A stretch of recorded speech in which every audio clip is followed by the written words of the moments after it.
Traditional wisdom says that working women, especially the high-powered ones, can't have it all. Today, we're talking with a woman who's got a different story to tell. Hi, Success listeners. I'm Laura Vanderkam, and I'm the author of I Know How She Does It, How Successful Women Make the Most of Their Time, and What the Most Successful People Do Before Breakfast. I'm excited to have with me real estate and business mogul Barbara Corcoran. Barbara founded and built the million-dollar empire, the Corcoran Group, and she is one of the sharks on ABC's hit TV show Shark Tank. Barbara, thanks for taking the time to chat with me. Pleasure to be here, Laura. So, Barbara, let's start with something I know a lot of our listeners are curious about. What set you down the entrepreneurial path? Pretty simply, I wanted to be my own boss. I had had 22 jobs before I started my own business, and I liked every one of them and probably could have made a happy career out of any of them, but I never liked my boss. And it's not that I had 22 bad bosses. It's just I didn't like being bossed around, told what to do, what hours I should work. And so I always looked at my bosses with a smile, but in my heart I had resentment. I think I also got a chip off the old block of my dad, who was a printing press foreman his entire life and was fired from his job probably every year and a half for insubordination. So he was the walking, talking example of a guy who didn't want to have a boss. He would generally just tell the boss's son where to shove it, he would say. And he'd come home and we'd all sit around and we couldn't wait to hear his story about how he got fired. He was like a big cowboy hero when he walked into the house at 4:00 instead of 6:00 when he was due home. And so I think a reason why 9 out of 10 of his children are all in business for themselves is I think we watched him try to feed us and clothe us his whole life, and with great struggle. And he really was a guy who should have been in business with himself. He had an authority issue, and he was a very capable man, but he didn't have the option to do that with the family that he had. And so I think we made up for that. What do you think about that theory? I probably need a good shrink to confirm all this stuff. Exactly. Well, it does sound like you got it from him. But knowing what you know now, you and all your siblings who have set down this entrepreneurial path, would you have done anything differently when you first started out? I probably would have started out earlier. I started my business when I was 23 because I quit my job as a waitress because that boyfriend walked in and said, "You'd be great at real estate sales." And I go, "Hey, why not? I tried everything else."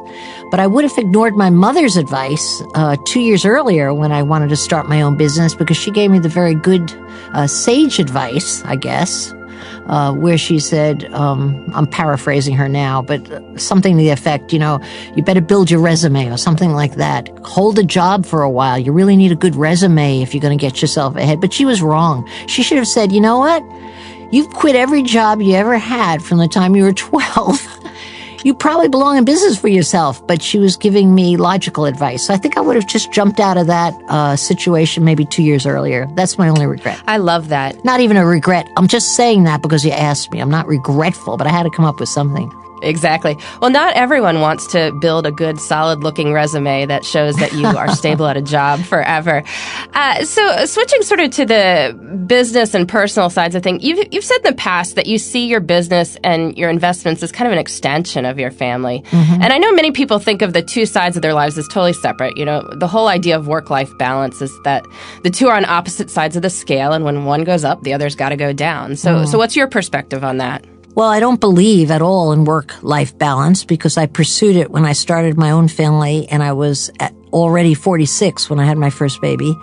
And so I had lived a very footloose and fancy-free life, just focusing on my real baby for all those years, which was the Corcoran Group.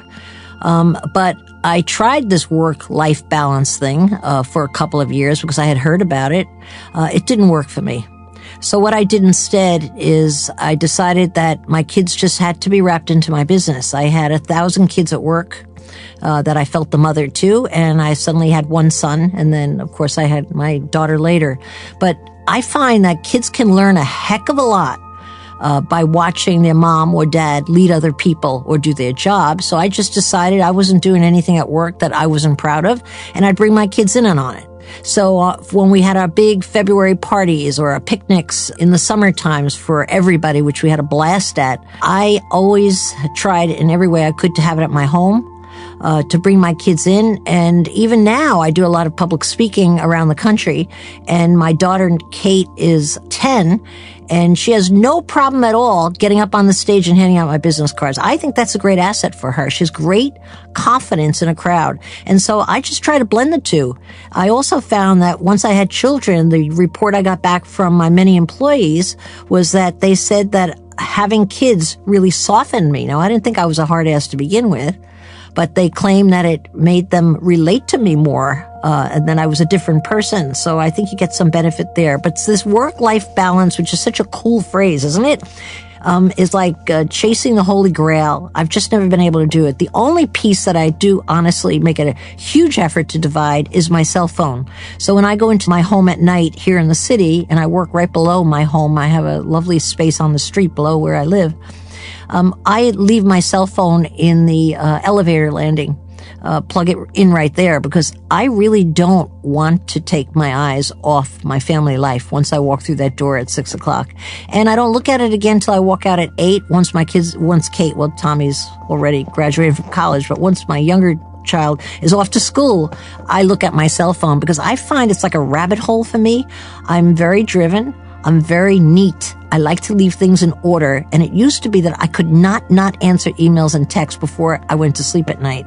I don't do that anymore. I realize I work my buns off until 6 o'clock, and it clicks off, and I don't see it again till the next morning. And that saves my family life. So I guess that could be work-life balance, or at least declaring war on your cell phone, right? Well, I'm sure our listeners are going to be excited to learn that tip from you. Just turn the cell phone off. So I'm guessing that it sounds from what you're talking about that you do work probably more than 40 hours a week. And yet it sounds like you are making a lot of time for family, we talked about earlier, and friends and community. And one of the things that I've noticed in my writing is that a lot of women are worried about looking at careers that seem to require long hours because they think they won't have time for the rest of the life. So what would you say to someone who is weighing that decision? I think it's a valid concern, an enormous concern, if you're planning on having children. I can tell you that if I had had my children earlier, I would have clearly not been able to build my business. Absolutely not. I would have had a successful business, but it would have been small. I need the hyper-focus, the 80-hour weeks, the total dedication to pull that out. And so I forestalled having a baby, and if not for the miracle of science and in vitro and 7 attempts at having a baby, I would have never been a mother. Boy, oh boy, when I think about having missed that chapter of my life or how near I came to missing it, I wouldn't have known for my own personal desire how sad that would have been, to miss out on that phenomenal show of being a parent. But I think you have to really weigh that. But I think it can also, with some women, be used as an excuse not to get started. I also have friends who planned on having a family, went into business and kind of left room for it their whole life and never had a family. Never wanted to do it on their own and never met the right person to have a family with. And so I think you have to charge at life as though you're never going to run out of time, and you put all your energy and focus on what you're about to do and then worry about that bridge when you come to it. But I think planning way in advance, I know that sounds good and stuff, but let me tell you something, life doesn't work out that way. I think you just have to go totally for what you're going for in the moment you're going for it. Well, how wonderful that you have been able to experience both in your life now. How lucky. Come on. I almost missed the show. How lucky. How wonderful. So, as many of our listeners know, you are a shark on the show Shark Tank. I pretend to be. And you've invested in more than 30 companies, they told me, from the show. So, how do you judge which ones you want to invest in? What are your favorite kinds of companies to invest in?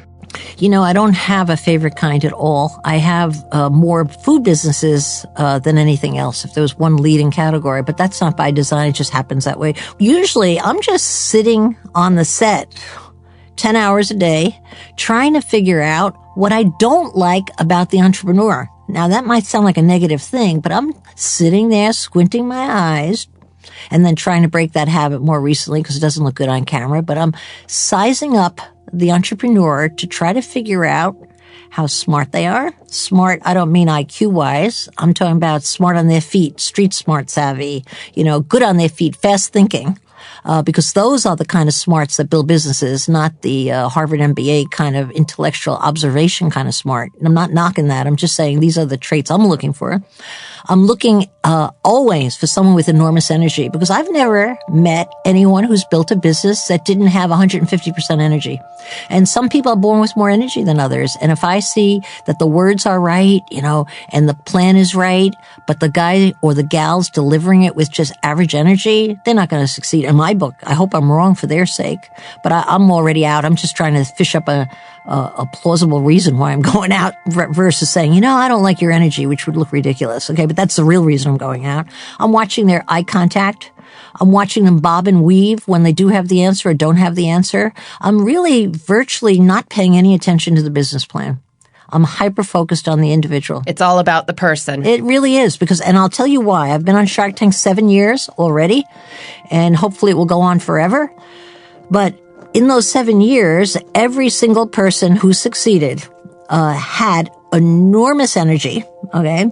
And those who didn't have it, and they had the same traits, which is street smarts, common sense, high energy, and they also had the ability to come back out of failure, which everybody knows is true of anyone who wants to succeed in anything in life. But I'm watching how these entrepreneurs are taking the hit and bouncing back up, how fast they're bouncing back up. Because all of my successful companies had those 3 traits. And all of the other ones didn't, the ones that failed, okay? And so I've really learned to just look for the same MO, because it repeats itself again and again. And if you are in any doubt as to whether you're a natural born or capable entrepreneur, you should go on my website. I'm not trying to promote it, but I did this to save people aggravation.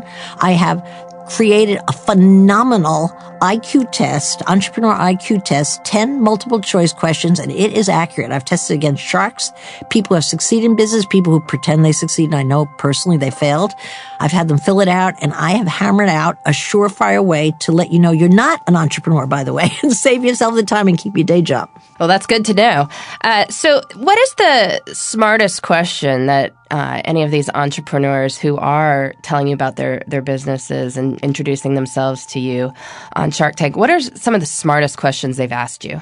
I'll tell you, there are really 2 that I'm paranoid on at this point, because they're red flags or green flags as to whether the person's going to be successful, if they're going to hit that finish line, or whether they're not. And it's, you might not even hear the difference in the questions, but I listen hard for it, okay?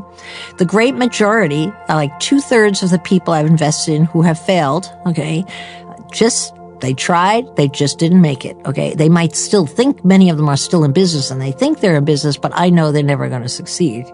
I've lived with them many years, okay? But when someone says to me, what should I do? What should I do? Here's the situation. What should I do? It's the kiss of death. Because what that question implies explicitly says to my ear, is they're asking me what they should do with their business. I'm an investor and I'm there to help. I'm like the grandparent that supports them in any way I can. But they ask me, what should I do? No. The words I love to hear is, what would you do, Barb, if you had this? The difference there is, what would you do is someone taking responsibility for their business. They know they're in charge. They know they're going to win or fail, die on their own sword, but they're just asking me from my life experience, what would you do in this situation? Could you give me some advice? Versus, what should I do, Barbara? Oh my God. It's like, oh God, I've got myself a child. Children don't build businesses. Grown-ups do. That is a good insight. I'm glad we got that there. So don't come to Barbara and say, what should I do? You want to be saying, what would you do? Hey, that's all right. A lot of people do, but you can see the responsibility or lack of responsibility in that question, right? In those questions. It does. It focuses more on what other people think as opposed to them knowing they are in charge. So and exactly. Mm-hmm. So we're just going to end up with some rapid fire questions that Success always does with these interviews. So quick, whatever first comes to mind. If you could be one of the Disney princesses, I have a 4-year-old daughter and we are big into Disney princesses right now in my house. Which would you choose? I would choose Prince Charming. I certainly wouldn't want to be a princess because they're never in charge. The princesses are never in charge. No, I'd much rather be Prince Charming and be in charge. I'd rather find somebody to fit my slipper than wait around and hope that my foot goes in somebody else's. No. Nah, Prince Charming for sure. Prince Charming all the way. So what is one of the best gifts you have ever received? I'm sure I've gotten many wonderful gifts, but only because this was recently, it just popped in my head. One of my two closest friends, Edie Salton, came to Thanksgiving. I had 32 people, more than I wanted. It's just the same people I always invited all said yes, whereas usually half say yes. And anyway, she volunteered to bring a giant turkey and stuffing. Everybody brought a piece of the meal. I set the table. I had the easiest job. But I set a beautiful table, very creatively. Anyway, Edie shows up not only with the turkey and the stuffing, but she had two women with her with work aprons on. She brought the help. Wow. I always serve. You want a little more wine? Would you like some cranberry? Get some more gravy. Let me help you there. But for the first time in my entire life on Thanksgiving, I actually sat down and enjoyed my company. And that's the best gift. I thought, my God, I don't think I'll ever see a gift better than this. That is a great gift. But that's recently, so it's in my head. I'm sure maybe I've had others, but that in my mind right now is the best gift I ever got. And finally, Barbara, how do you define success? I don't really know. I do know how I feel success. If I wake up in the morning, every morning in my life, or let's say I woke up this morning, I should have been tired from designing my closet last night. And I was, but I woke up and I was like filled with enthusiasm as to what the day held. And I hadn't looked at my book, so I really didn't know what it held until I got to work. But I was filled with enthusiasm and excitement about facing the day. And I think that's your most honest emotional report card in business or what you do for a living. If you're waking up, like when I was working for other people, all those jobs I had, I brought great enthusiasm and did the best I could at every job. But I always had this feeling in my stomach, oh God, I got to go to work. Oh, come on. What was I? I was like 16 and I had this feeling already. It wasn't really about that. It was really about I didn't want to really work and have somebody tell me what to do. It took me a while to realize that, right? But no, it's that feeling of waking up in the morning where you can't wait to get to work. And it's not that you don't have your bad days where you like have cash flow problems. Your key top star salesperson just went to a competitive firm, and that's the biggest F in a report card any entrepreneur could have when they lose their key people. Where you just, oh my God, how am I going to get through it? So you have your exceptional mornings where you feel that way, when everything has gone awry. But for the most part, I would say 99% of the time, if an entrepreneur is happy what they're doing like I am and always have been, you wake up really excited that you want to go to work. And that's the most honest report card of all to listen to, I believe. Well, hopefully our listeners, if they're listening to this in their car on the way to work, they can't wait to get to work either. So that would be a great thing. Barbara, thanks so much for taking the time to talk with us today. Hey, my pleasure. Wow, Barbara is a spitfire. She's full of great ideas to help us be more successful in both business and life. I know the first thing I'm going to do today, after hearing this interview, I'm going to schedule for myself a little cell phone free time. Barbara has declared war on her phone, leaving it out of reach immediately at the end of her workday and not touching it again until the start of work the next day. She uses the free time to focus on her family. I think I will use the time to focus on my friends. I can't remember the last time I sat down to a good meal or even just a casual conversation with a friend when neither of us pulled out our phones. When will your cell phone free time be? And what will you use it for? Now, for all those entrepreneurs listening, Barbara had some great advice to share, starting with what she looks for in an entrepreneur who appears on Shark Tank. Her list included street smarts, enormous energy, and the ability to take a hit and bounce back. Do you think you possess those qualities? There's an easy way to find out. Jump over to barbaracorcoran.com and take her entrepreneurial IQ test. And be sure to share with us how you do by posting to our social channels or emailing us at you@success.com. That's YOU@success.com. We want to know if you have what it takes to be a successful entrepreneur. All right, one final thought that Barbara shared has to do with asking the right questions. We here at Success preach the power of a good mentor and asking for help when you need it. But are you asking for help in the right way? Barbara said that when entrepreneurs ask her advice,